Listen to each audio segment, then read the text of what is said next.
Welcome back to another episode of 40 Facts About the 40K Universe. I am your host, Gersh1, and today we're going to be talking about a special shrine world known as Benediction. If you're new to the channel, subscribe. We post Warhammer 40K lore videos every single day. If you have any suggestions for other topics of Warhammer 40K, let me know what they are in the comment section below. And don't forget to thank our patrons on Patreon. It is because of them that we can do this. Link in the description if you guys want to support us. But with that said, let's get into 40 facts on the Shrine World of Benediction.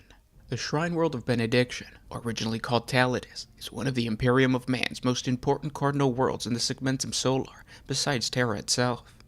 Benediction serves as the capital world of both the Tithes system and the wider Veritas subsector, a region of space heavily populated with Imperial worlds and navigable warp routes.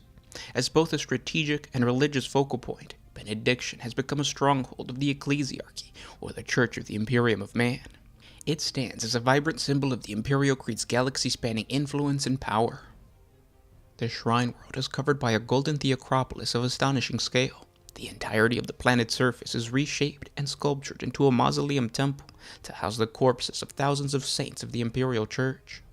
Many faithful pilgrims of the God Emperor will gladly have given their lives just to see the spire mountains of Lux Aeternis, to walk amidst the statues of the long-dead priests and hierophants, to hear the sounds of psalms echoing through the artificial valleys and stained-glass towers of the Grand Honorificum. This ambitious project was started by none other than the legendary reforming ecclesiarch, Sebastian Thor. During the 36 Millennium's Age of Apostasy, Thor led a great revolt against the depravities of his predecessor, ecclesiarch and High Lord of Terra, Gouge Vandire. To learn more about the depravities of this insane and murderous Gouge Vandire, please check out our 40 facts on Gouge Vandire and the Age of Apostasy, link above. Nevertheless, the Tithes system suffered terribly during these dark days. Its governor, Hectus Carmine, was one of the first to openly and publicly decry the outrages of Gouge Vandire.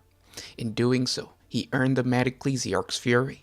Carmine's homeworld of Tithes was invaded by forces loyal to Vandire, who were faced with the governor's steadfast Astra Militarum regiments and thousands of the God Emperor's faithful who refused to acknowledge Vandire's rule.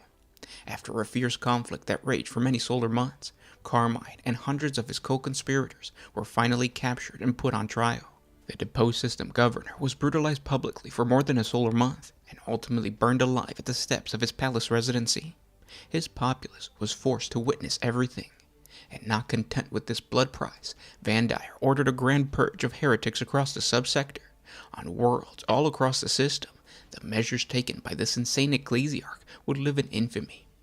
Once a prosperous system famed for its splendor, Tithes was reduced to a shadow of its former glory.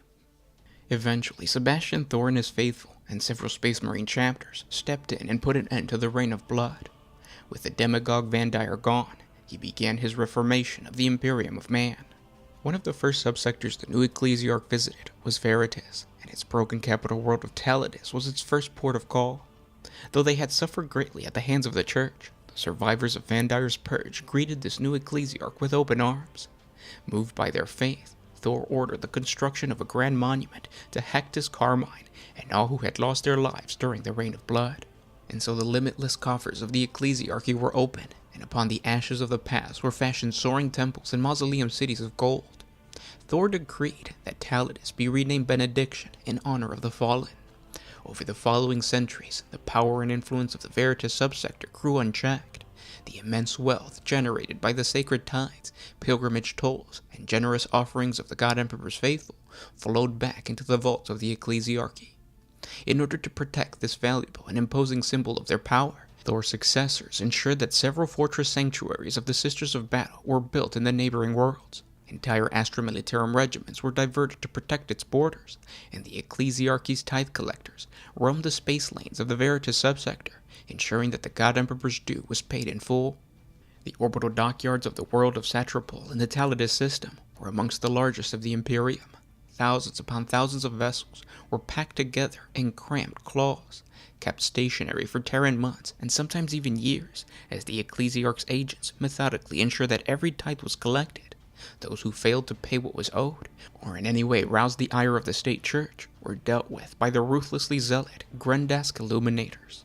These Astra Militarum regiments didn't technically answer to the Adeptus Ministorum, as the decree passive passed in the aftermath of the Reign of Blood prevented the church from maintaining such a military body ever again.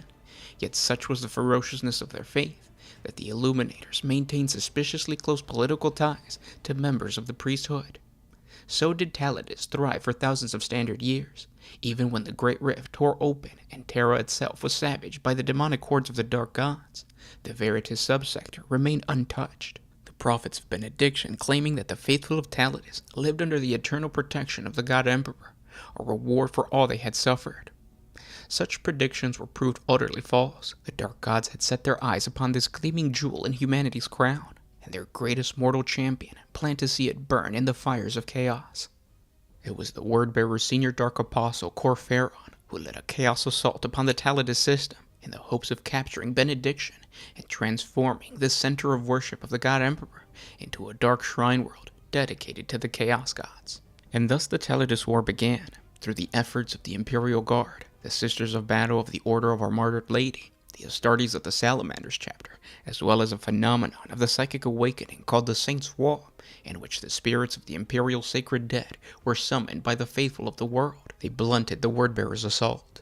Yet the forces of chaos managed to claim most of the world's surface, and only the city-like Grand Honorificum Cathedral complex remains under Imperial control. But thanks so much for watching, and I will talk to you tomorrow. This was Gershwin with One Mind Syndicate, signing out. Always